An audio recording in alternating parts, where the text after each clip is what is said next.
तो बच्चों, फिर से स्वागत है आपका।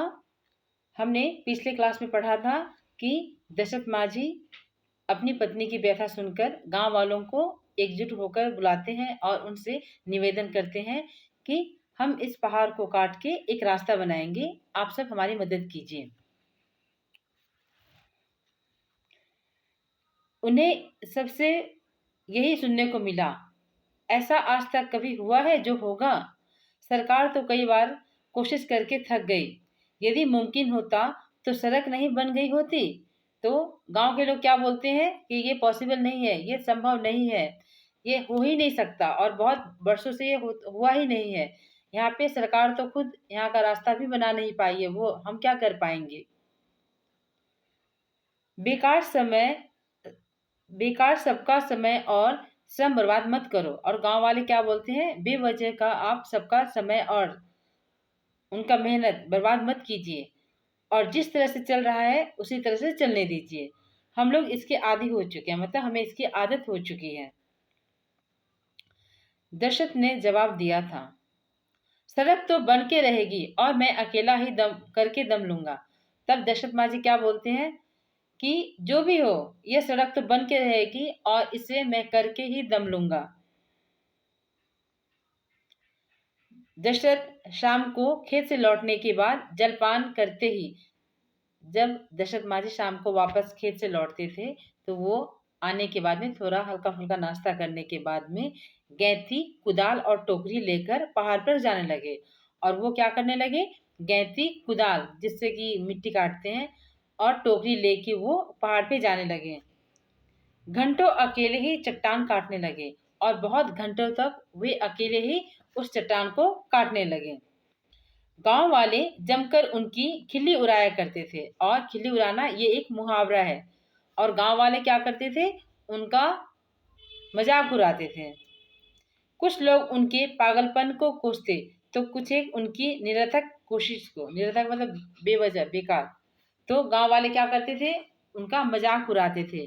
कुछ लोग उनके पागलपन को कोसते, बोलते कि ये तो पागल है। तो कुछ लोग बोलते कि ये तो बेवजह मेहनत कर रहा है। दशरथ फिर भी उनकी किसी की बातों का बुरा नहीं मानते थे। वे सिर्फ एक ही बात उनके समझ में थी कि मुझे ये रास्ता बना के रहना है और मैं ये करके ही रहूंगा। उन पर तो एक ही जुनून सवार था कि वह पहाड़ का हौसला पस्त करके ही दम लेंगे। पारिवारिक परेशानियों और शारीरिक अस्वस्थता के दिनों में भी उन्होंने अपना नियम तक नहीं बदला। और जब भी वे बीमार भी होते फिर भी वे उस पहाड़ को काटने जाते और हमेशा वो यह कार्य करते रहे। उन्होंने कभी इस कार्य को करने में नहीं रुके हुए। देखते ही देखते दिन महीना सालों में और साल दशक में बदलते गए।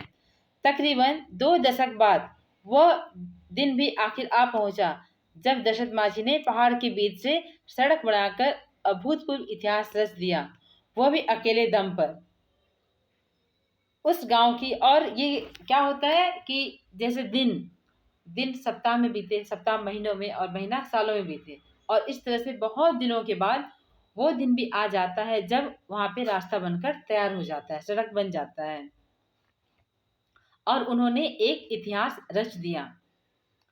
उस गांव के ही नहीं, आसपास के तमाम गांव शहरों की भीड़ उस दृश्य को देखने के लिए उमड़ पड़ी थी।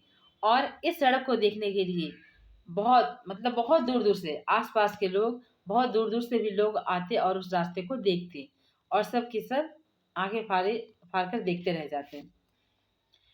मीडिया के जरिए यह खबर जंगल की तरह आग सी फैलती पसरती चली गई। और जैसा कि आप सब जानते हैं, किसी भी खबर को फैलने में मीडिया का बहुत बड़ा हाथ होता है। तो मीडिया के द्वारा ये खबर बहुत जल्दी आग की तरह पूरे शहर में फैल गई। फिर तो पथ निर्माण विभाग के आला अधिकारी, मंत्री आदि भी तामझाम के साथ आ धमके थे। मतलब जो रास्ता बनाने का काम करते हैं वो मंत्री भी इस दृश्य को देखने के लिए आ चुके थे। सबकी जुबान पर दशरथ माझी का नाम था और उन सबकी जुबान पे किसका नाम था, दशरथ माझी का। उसी दशरथ माझी का जिनको कभी पागल, मूर्ख, कहकर सब खूब खिल्ली उड़ाई थी। और उसी दशरथ माझी, जिसको सब पहले क्या बोलते थे, ये तो पागल है, ये तो बेवजह काम कर रहा है, इसका मेहनत बेकार जाएगा, उसका सब बहुत इज्जत तब करने लगे थे। खिल्ली उड़ाना मतलब मजाक उड़ाना।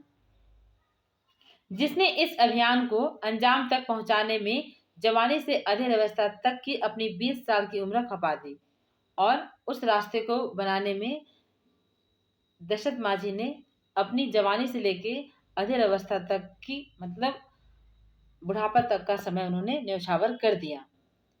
आज उन्हें दशरथ माझी का सम्मान हो रहा था, और आज उन्हें दशरथ माझी का लोग सम्मान कर रहे थे। मुख्यमंत्री ने उन्हें पहाड़ पुरुष का खिताब देते हुए पदक, प्रशस्ति पत्र और नकद राशि प्रदान कर सम्मानित किया था। और मुख्यमंत्री ने उन्हें कौन सा पुरस्कार दिया? पहाड़ पुरुष। इतनी बड़ी उपलब्धि उन्हें दी। उनके हौसले, उनके जज्बे, दृढ़ निश्चय और अडिग इच्छा शक्ति की भूरी भूरी प्रशंसा भी की थी।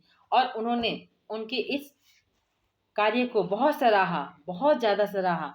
क्यों? क्योंकि उन्होंने उस पहाड़ को काटकर रास्ता बना दिया था, जो कि बिल्कुल असंभव था और वो काम कोई और नहीं कर सकता था।